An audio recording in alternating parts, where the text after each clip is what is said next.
Olá, sejam bem-vindos ao programa Gestão Familiar. Hoje temos a presença do Dr. Luiz Monteiro, médico empresário.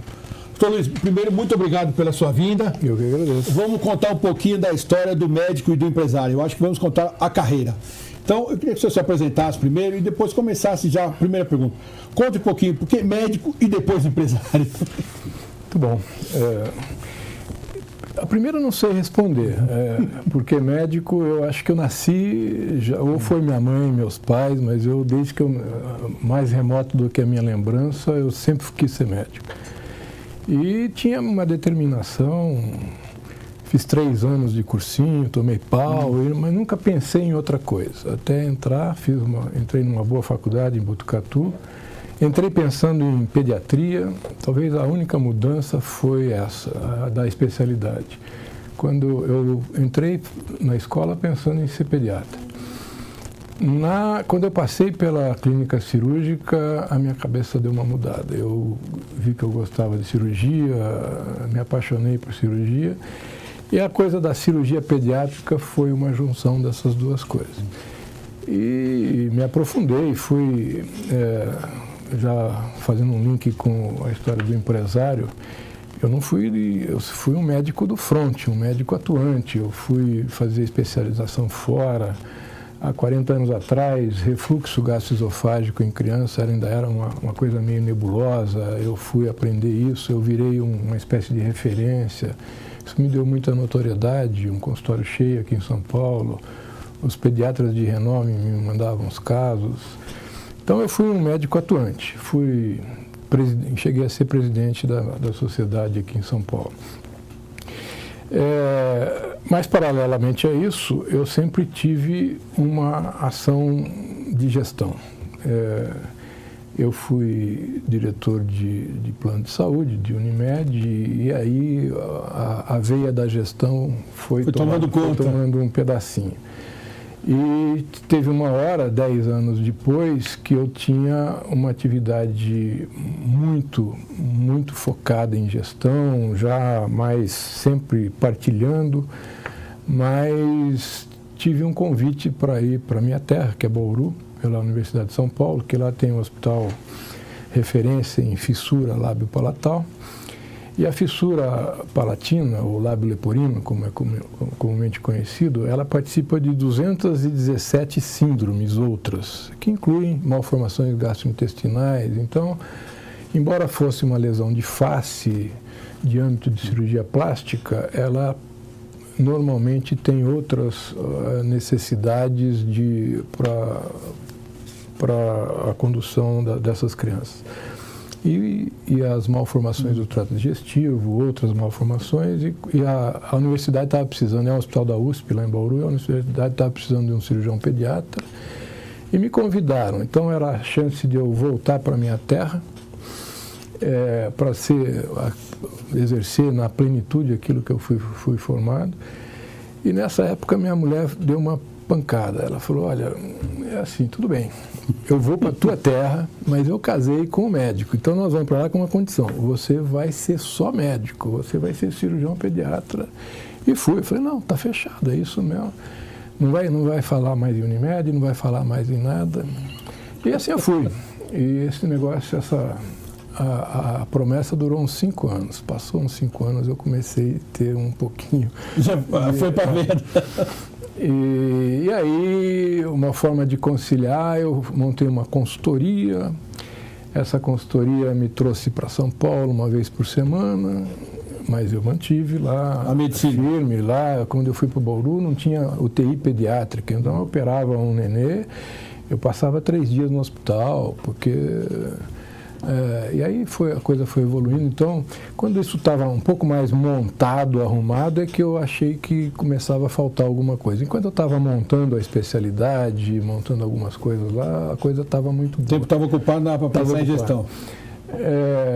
E aí fiz uma consultoria. Essa consultoria caminhou para um lado de farmácia, então de medicina, porque o cirurgião pediatra prescreve muito pouco, pomadinha para fimose, olhe lá. Então, mas na minha época de gestão, eu começava a ver o problema do acesso a medicamento.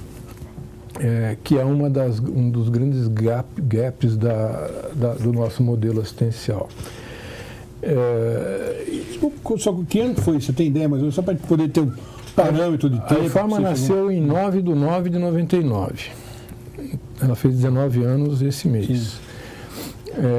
Isso que eu estou te falando foi 2 anos antes disso, que 97. Eu fiz uma consultoria e encontrei os diretores da Unimed num evento e eles falaram: Luiz, nós estamos precisando de alguém para tocar uma parte de farmácia. O sistema Unimed, naquela época, estava montando farmácias para prover acesso a medicamento ambulatorial. Então, voltando nessa coisa do gap do modelo. Em qualquer país adiantado do mundo, quer seja na Europa ou nos Estados Unidos, as pessoas não pagam do bolso aquilo que o médico prescreve. Os gastos em farmácias são subsidiados normalmente pelo governo, no modelo europeu, no Japão. E nos Estados Unidos é mais privado o pagador.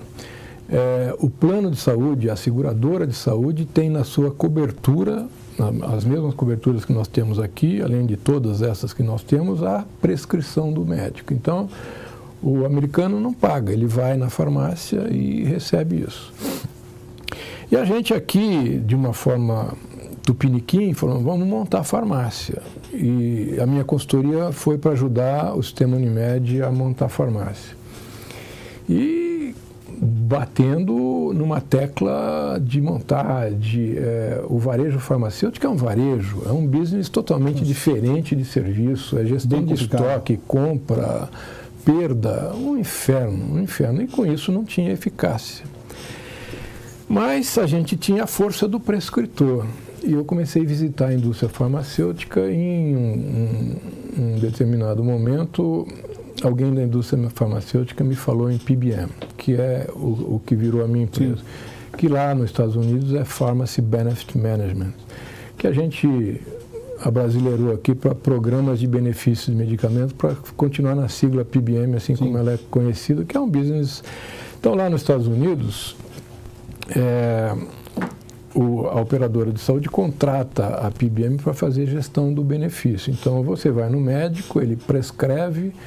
Com essa prescrição, você vai numa daquelas grandes redes lá, CVS ou Walgreens, você chega lá, o farmacêutico faz uma conexão com a PBM, com essa gestora, e faz toda a sorte de elegibilidade. Se você é elegível, se aquele medicamento faz parte do programa, se você já não comprou esse negócio 2 minutos antes numa outra farmácia, ou seja, a regulação, um processo regulatório, mas em tempo real.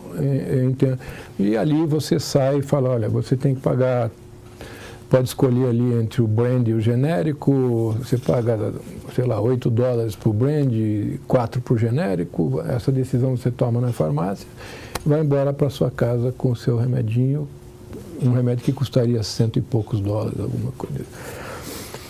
Bom, quando eu vi esse modelo, eu voltei, fui visitar, vi a enormidade e a grande sacada foi: ok, eu não preciso ter farmácia, tem um monte de farmácia para entregar o remédio para mim, eu preciso ter gestão, um sistema de gestão eletrônico, que era um autorizador em tempo real de regras e limites. Essa era a grande sacada. E eu comecei a estudar aquele negócio. Isso foi... Aí já estávamos em 99, perto de 99, gestando estava a Agência Nacional de Saúde e as suas coberturas. A nova lei dos planos, a 9656, que foi a lei que vinha regulamentar o sistema da saúde suplementar. E nessa época falava-se muito que dentro daquelas coberturas, porque antes da lei, eu era gestor de plano de saúde e eu sabia disso. O plano de saúde dava o arroz e feijão. Tinha um monte de coisa que não era coberto e acabava indo para o sistema público. Cirurgias de alta complexidade, órtese, prótese, transplante, AIDS na época. Tinha um monte de coisa que não era coberto. Então, na lei, e o medicamento ambulatorial. O medicamento hospitalar sempre foi coberto.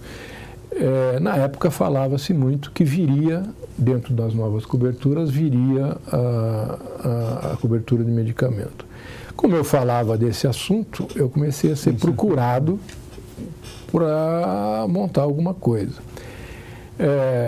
Lá dentro do sistema Unimed, ainda tentei ver que o caminho de fazer farmácia própria não é, embora eu fosse um dos que promovia isso, mas eu acabei identificando que estava errado o caminho, mas a gente não progrediu e eu comecei a ser assediado mesmo para montar uma empresa, porque tinha uma grande oportunidade de montar por lei.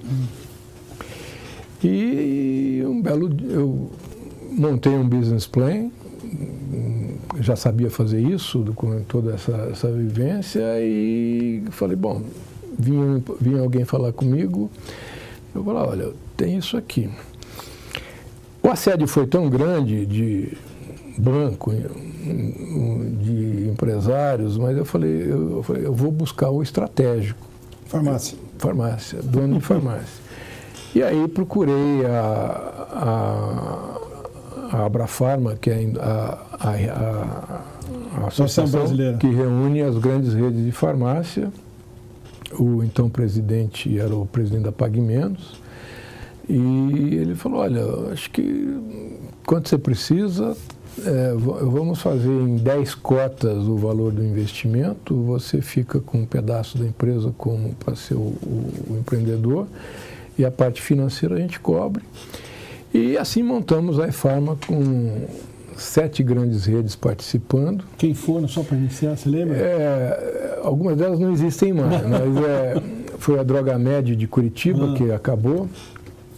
Do Rio foi a Drogas 1000, que hoje já não é mais sócia, mas o antigo proprietário, antes de vender a rede para uns mexicanos, espinofou as ações para a pessoa física, ele é nosso sócio até hoje. A Pague Menos sempre foi o sócio principal. A Rede Araújo de Minas, que é uma das grandes redes. Essa é forte. O antigo Drogão aqui de São Paulo, que depois foi comprado pela Drogaria São Paulo. A Santa Mônica de Goiás, que também não existe mais. E eu acho que eram essas. Essas redes acreditaram, puseram dinheiro e nós montamos aqui no Brasil o primeiro autorizador em tempo real e conectamos as grandes redes. E quando a gente vai na farmácia, aquele e-Pharma que aparece lá? É aquilo lá. Esse modelo criou o Aqui Tem Farmácia Popular, que nasceu dentro da nossa empresa com muito orgulho. Então, aquele modelo nós instituímos naquela época. Você imaginar, há quase 20 anos atrás, não tinha micro no balcão da farmácia, só tinha o CPD ali, o terminal de caixa conectado por uma conexão X25 da Embratel, bem limitado, que fazia, mas tinha a conexão dos cartões de crédito, meio de pagamento.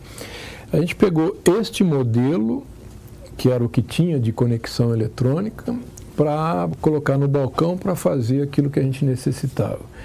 E aí a gente tem ali toda a dificuldade do mundo. Imagina, 19 anos atrás não tinha Wi-Fi.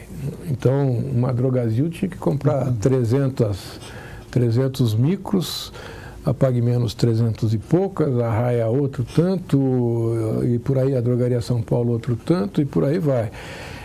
Mas não é só comprar o micro. Tinha que passar aquele maldito cabo azul, tinha que quebrar a loja, tinha que interagir com o sistema de frente de loja deles, porque a gente via o preço que eles estavam praticando, tinha uma série de interações que na época foi meio disruptivo. Hoje seria uma startup, aquele termo não existia isso, mas foi um negócio de grande impacto. E aí montamos a empresa. Infelizmente a lei não veio, por uma série de razões, o medicamento continuou excluso da cobertura da nova lei, mas a força desse modelo foi tão grande que a gente viabilizou.